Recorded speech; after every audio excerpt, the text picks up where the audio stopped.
It's no mystery that walleyes love weeds. However, sometimes it can still be a little bit of a mystery as to what weeds you're looking for, how to find them, and how to fish them. So today I'm going to kind of dive deep and categorize the three main types of weeds that I find walleyes hanging out in. And those three weeds I categorize as thick, as sparse, and as patchy.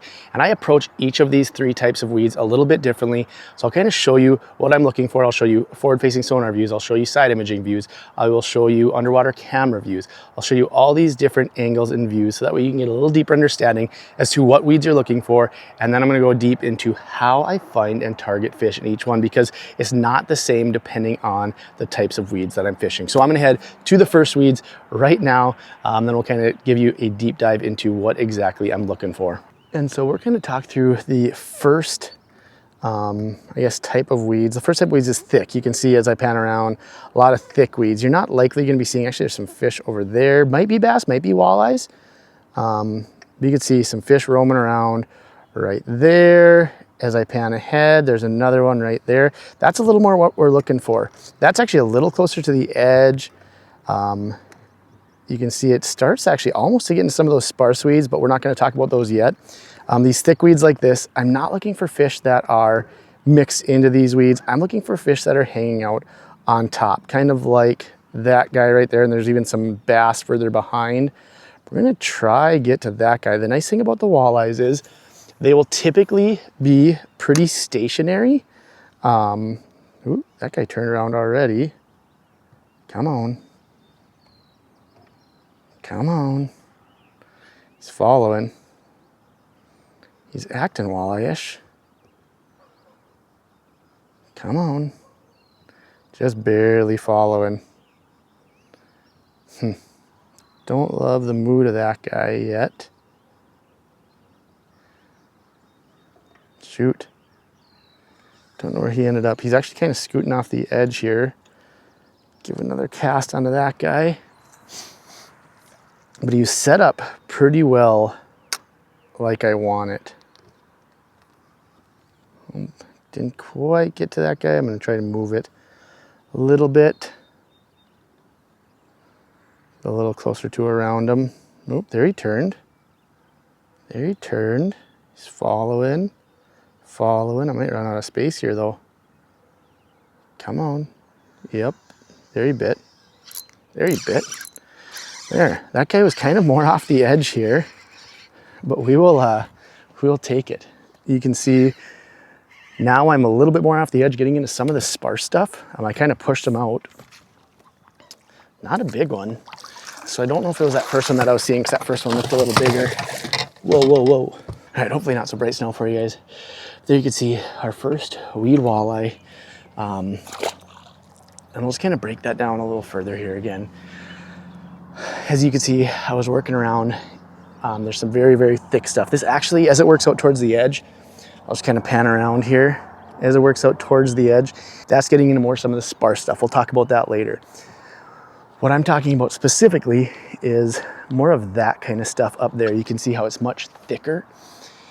And when I'm looking at those thick weeds, looking for fish on top, sometimes it's this really steep weed line too. Let's say I'll see fish off the edge. That one you can see was kind of on top, and then I kind of pushed them off the edge a little bit.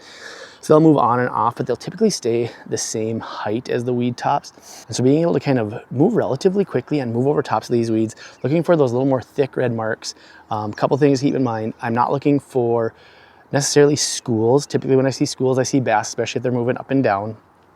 You will sometimes see schools of walleyes doing this, but usually I see those off the edge a little bit more. So I'm looking for fish that are either right at the tops of the weeds or hanging out quite a bit up higher. And to identify walleyes a little bit more, you see obviously thicker red marks, especially if you're looking for those bigger fish. And they're typically relatively stationary. You know, that one moved a little bit, especially after I spooked it. And it might not have even been the same fish, to be honest. There's a few fish kind of moving around. And so being able to work right over tops of these thick weeds, you can kind of hit two of these at once. Obviously, I'm doing this more specifically to kind of categorize these a little bit more easily, but you can see thick weeds up top, sparse weeds off the edge. Sometimes that's how it works. Sometimes there's patches of thick weeds, patches of sparse weeds, depending on where you're at. But when I'm looking for these weedy type areas, a lot of times I'm either looking for a slow, gradual break, and I'll see some of these thick weeds, or more often I'm seeing these big shallow flats. You know, looking for a big shallow flat where these weeds are going to be in, I can just move quickly, cover a lot of ground, almost like a suspended pattern. You know, when we get into more of the sparse weeds, like I'll talk about in a little bit, that's much more slow and meticulous. This one you can move a little bit quicker, looking for those big, thick marks up on top. And so, you know, you saw some forward-facing sonar views. I'll overlay a side imaging shot here of this same area. I'll just go back over and show you that. And then I'll actually back up here and we'll get back onto some of those thicker stuff. And I'll just show you exactly what we're looking for on the underwater camera here. So this camera that I'm using is actually the same camera that I use. You saw it a lot in my underwater, or sorry, in my ice fishing videos. It's, I can't remember, it's AquaView Micro Evolution, I think. But anyway, it's the one without the screen. It can plug right into your live scope unit, which is really nice. And so this area right here is actually perfect. You can see we're like 15 feet deep on the live scope. And, but there's a lot, there's probably 10 feet of water. Kind of where we saw that one hanging out. I'll just kind of pan around. You can see pretty thick stuff for the most part. Getting to a little thicker patch, almost a weed wall there where it gets taller. But I'm just gonna drop this underwater camera down here. There, you can see some stuff milling around up top. I'll just kind of spin it around here if I can. Almost like some coontail-y type stuff. I'm definitely not as versed in some of that. But you can see as I move it down, it gets pretty thick. Would be pretty tough to either see fish or even fight fish or cast on fish, try to get your bait. So that's why they're hanging out on top. You can see largie right there, mixed in with some of the bluegills. Definitely gonna get a lot of bass. Well, hey there, Mr. Largemouth. Definitely gonna get a lot of bass, a lot of panfish mixed in, where if you can kind of work through some of these and identify the walleyes, you know, that's one of the questions that I get often. I'm gonna pull this out. One of the questions that I get often is, well, how do you not get bit off by, you know, bluegills or other panfish? And that's a very valid question, because especially when you're trolling or even throwing slip bobbers, that can happen because it takes a little bit, but sometimes you'll see those panfish kind of mill in or move in quickly. But that is one of the reasons why I like using a jig and crawler. Not to say you can't, but like you saw there, saw that individual walleye, I was able to cast to him, keep it away from some of the other fish. You know, if I would keep doing it or cast slip bobbers in the same area, those bluegills, those panfish are gonna eventually move in. So that's my biggest advice, is just try to get to that walleye, identify it on your forward-facing sonar, and get to it very quickly. On top of that, I'm gonna talk through my two main setups for this thick stuff. You know, thick weeds, you saw there, jig and crawler. I love tossing a jig and crawler, being able to get right to that fish. That is probably my number one. Number two is a slip bobber, especially for a little bit more lethargic fish. Sometimes they need it sitting in front of them. However, I will say sometimes when you're getting onto some finicky fish, the splash of the bobber, especially on a calm day like this, the splash of the bobber can spook these fish. So be very careful either to cast beyond them and slowly pull it in, but you just don't want to land it right on top of their head and spook. I will say there are times, there's always an exception to the rule. Sometimes I have seen where these fish, they, especially when they're mixed into the weeds, they'll see that splash and they'll actually like almost trigger their interest. So they'll come up to it, and I've seen it where the bobber hits, splashes right on top of them, and then they just shoot straight up and bite it. So again, there's always an exception to the rule. Typically, I don't like to cast right on top of those fish because it will spook them with the slip bobber, which is another reason why I like that jig and crawler. If you can use forward-facing sonar and be able to kind of pinpoint that, that is ideal. Another thing you can do if you don't have forward-facing sonar, I talked about in my last video, is to kind of just burn crawlers over tops, Lindy rigs over tops, just move fast over tops of those weeds, but then you're gonna be dealing a lot with those panfish, kind of like we talked about earlier.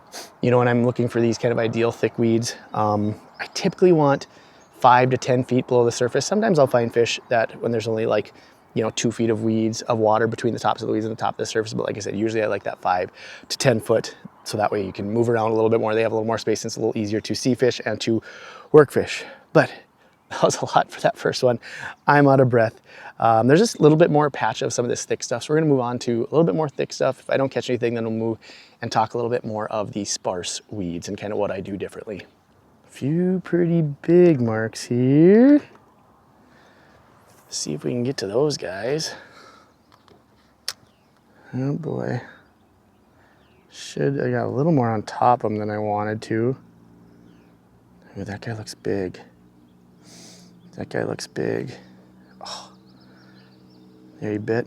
There he bit. He's on it.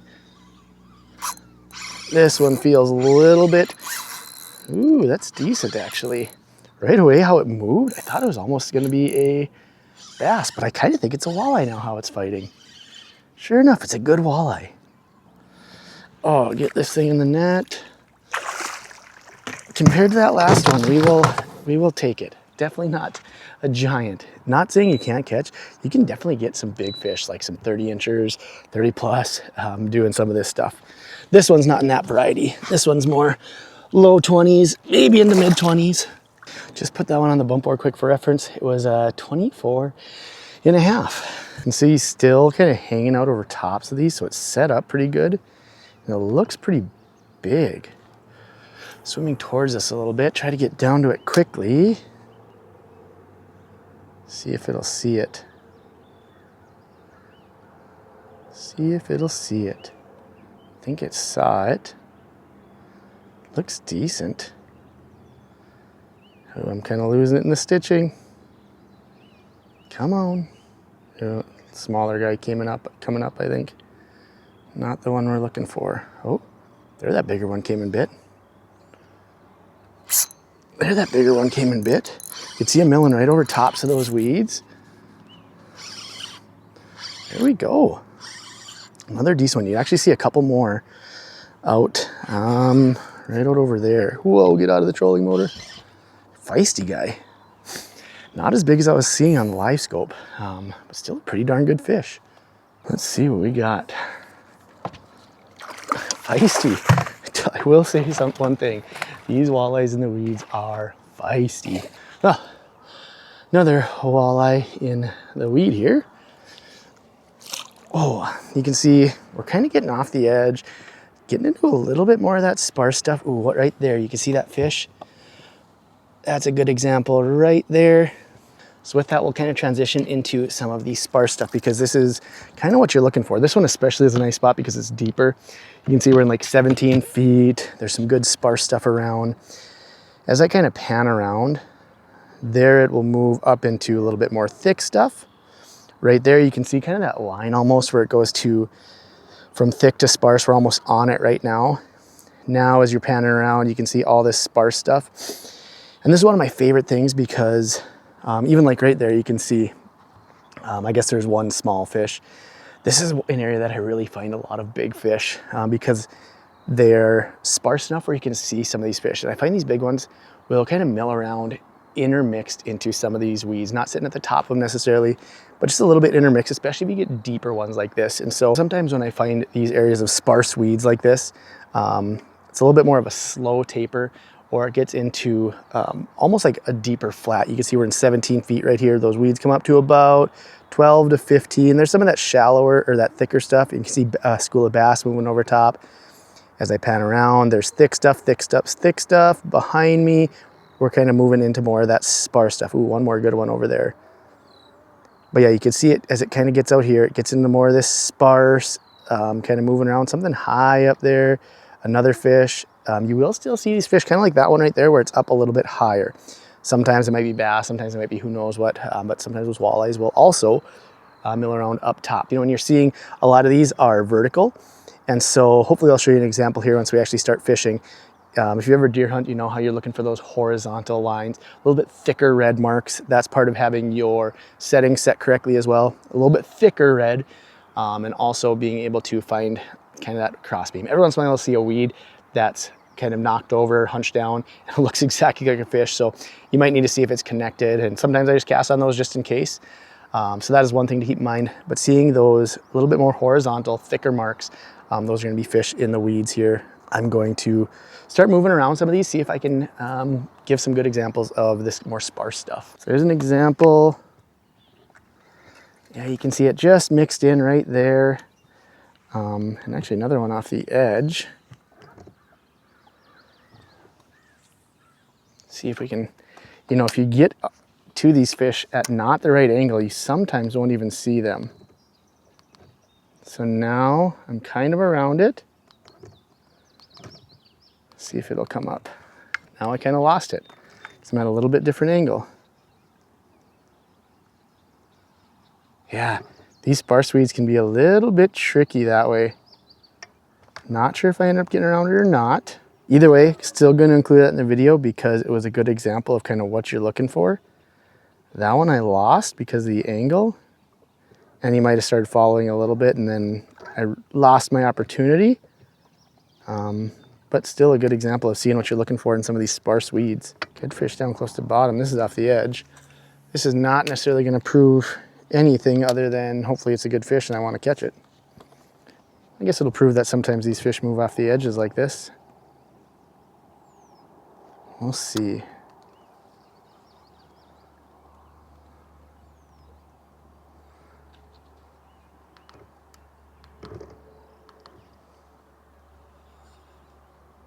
Oh geez, that guy bit immediately. That guy bit immediately. And he's decent too. So really I don't know if this is gonna prove anything other than it's just gonna be me catching hopefully a decent walleye. He's kind of roaming off the edge as I kind of pan. You can see that weed edge being right there. This one's, I think, the biggest of the day for sure. Yeah, it's a solid fish. That's a solid fish. No, he was doing some head shakes. I think this one's the biggest of the day so far. Yeah, that's a decent fish. Oh boy. Don't pop off on me. Don't pop off on me. Jeez. This one was off the edge a little bit more. Oh, off the edge a little bit more. And kind of sitting towards the bottom. You can see weeds right here. Some of those interspersed ones, or some of those I guess you could call sparse, mixed around. And then it was just hanging off the edge of these. So don't be afraid to look off the edge either.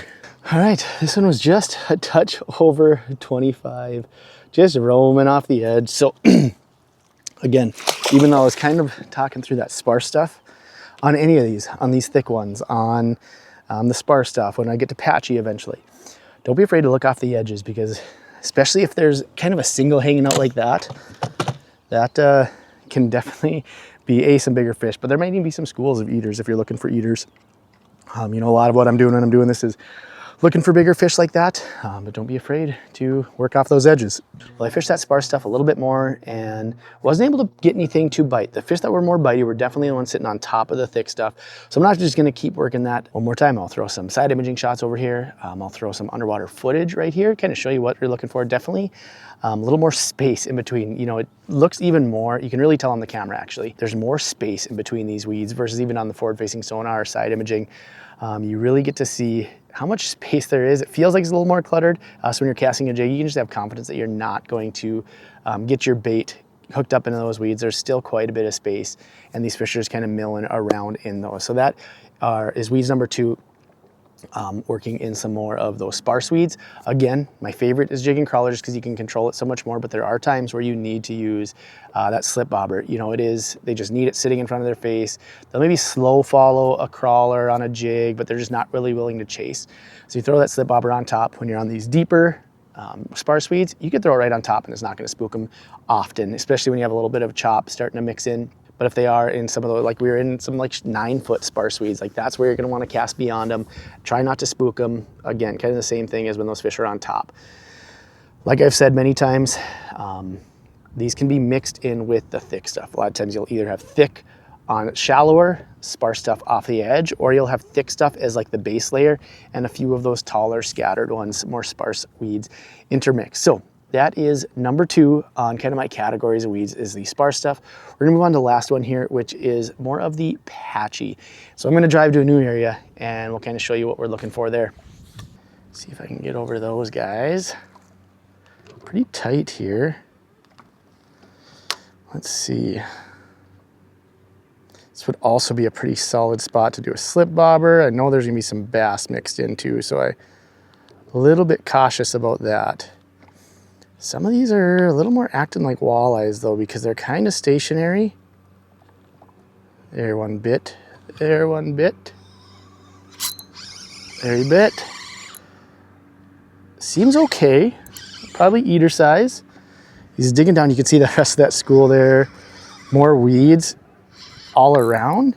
And there's kind of this open little patch right there. Should probably just get this guy in and then I'll talk through it. Show a few of these areas. Oh, geez, this guy is fired up. Like I said, these weedy fish get fired up. All right. Get this guy, whoa. We got a quality eater. came right out of those weeds. So you can see even as the live scope is panning around, a little more open. As I move that way, a little bit thicker weeds, and there's kind of these patchy weeds. So I'll show you a side imaging shot right here first, because this is really where it shows up. So on these side imaging shots, you see weeds, and then you see an open patch. And that's a lot of what I look for. I'll drive some of these flats, and I'll see some of these thick patches, I'll see a little bit of sparse, then I'll see kind of these open patches. Sometimes the later in the summer it gets, these patchy weeds really start to fill in. You know, again, when I'm looking for these, most often it's on these large flats where it kind of sticks out, and it's a very similar depth for a long period of time. And I'll just run it with my side imaging. You know, before I had forward-facing sonar, a lot of what I would do is I would drive with my I'd drive with my side imaging. I'd mark all these different open patches, and then I'd just go back through and I'd throw slip bobbers in the middle of these open patches and just let these fish kind of ambush. Sometimes they hang out right on that open patch, whether it's sandy, whatever it is. But sometimes they'll be in the weeds and they'll come out in these open patches to feed. And so there's a few more of these open patches. I'm gonna keep working through some of these, try to show you a few more angles with the forward-facing sonar, and then I'll kind of throw down the underwater camera, show you what we're working with there too, and then just kind of show you how I'll work through these fish once I find some of these areas. See another opening there, a few openings. Not seeing really fish in this one, but again, a very similar thing. Weeds all around, a little bit of an opening. So you can see there's just a lot of patchiness in this area. I'm gonna swing back around. That's a better fish. See if we can get down to that guy.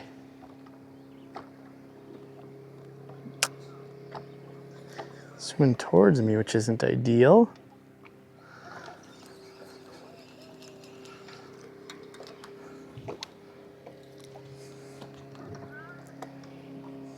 Try to drop it down. He bit on the way down. Bit on the way down. Oh, he spit it. He's back. Just gonna hit it. This one I think is pretty good. This one I think is pretty good. Literally bit right underneath the boat. You can see we're in another one of those open patches. Oh man. In another open patch here. Ooh. He spit it once. Ooh. This guy's getting feisty. There's some low-lying stuff, and then you see some more of that thicker stuff right on the edge of that thicker stuff now. Let's see, not a giant, but fun catching it right underneath the boat. You can see another one there. A little bit more. There's that thick stuff. I'm kind of sitting right on that open patch. Come here. Kind of sitting right on that open patch, and whoa, kind of right in the middle of this flat. This thing felt much bigger right away. Don't get me wrong, it's not a terrible fish, but without bit right away, I thought it was gonna be a lot bigger. Another solid fish. We got another 25 incher. Welcome to summer. You can hear kids jumping off the dock behind me, kids swimming. And that's the best time to do this weed bite, is just like midsummer stuff. So yeah, work through some of these openings. A couple of them are more like sand in this opening and then weeds on the edges. Some of them are more just like low-lying weeds, kind of in a circle, surrounded by more of those taller weeds. But I'll show you again those side imaging shots of these patchy type weeds. Such a fun way to fish. These I don't troll over as much, you know, because you're gonna be varying heights a lot. These are ones I will either mark with my side imaging if I don't have forward-facing sonar and slip bobber, or I will just go around like I was here and kind of pick them off in these kind of patches. I'm like in the middle of this big, shallow flat right here. You know, there will be fish that will work out onto some of those deeper edges as well. I will see that, but sometimes midsummer, the later in the summer it gets, the more they mill up right on top here. This could be also considered almost sparse. Like on the edges of these patchy stuff, I would consider this more sparse, you know, as I kind of pan around here. This, you could see fish mixed in. You know, those first areas we couldn't see fish mixed in. This would very much be considered sparse mixed in with patchy. You know, on a couple of these areas, you see some thicker patches where like, okay, that's the thick stuff you couldn't see in it. But it's a little bit of everything more specifically on this spot. But this one, is definitely an area that has these open patches where these fish hang out. So 3 areas that I kind of differentiate my weeds by, and how I fish them a little bit differently. Again, if I haven't already, I'll overlay some of the side imaging and the underwater footage of all these exact spots. This one here, kind of the open patches. And then hopefully that'll give you a little bit clearer understanding, even throw some 2D and some down imaging. One thing I will say, I can't remember if I mentioned this already, but this is something differentiating between thick and sparse, especially your down imaging can be key. It can be very easy to differentiate between more of that thick and more of that sparse stuff. So this probably got really long, a lot of information kind of packed into this. And so if nothing else, hopefully this gives you a little clearer picture of the weeds to target when you're targeting some of these more mid-summer, even into late summer walleyes. Well, I'm on a time restriction here. I would love to just keep catching some of these fish, especially because there's been some quality mixed in. But that's all I got for you today. Thanks so much for watching. We'll see you next time.